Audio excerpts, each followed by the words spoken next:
Alas 5 ng umaga, araw ng Lunes.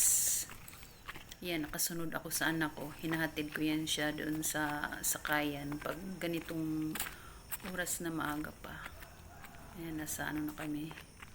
Sa malaking kalsada na kami.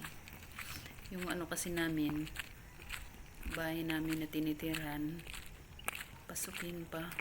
Pag ganito siya kaaga magpasok sa school, talagang hinahatid ko yun siya sa sakayan kasi malayo pa yung ano yung sakayan pag ganitong oras kasi dyan sa terminal wala pong multicab na umano. Doon pa yan sa iyo talaga, doon sa iyo pa talaga sinahatid. Malayo-layo rin simula doon sa tinitira namin. Siguro may 1 kilometro din ang layo.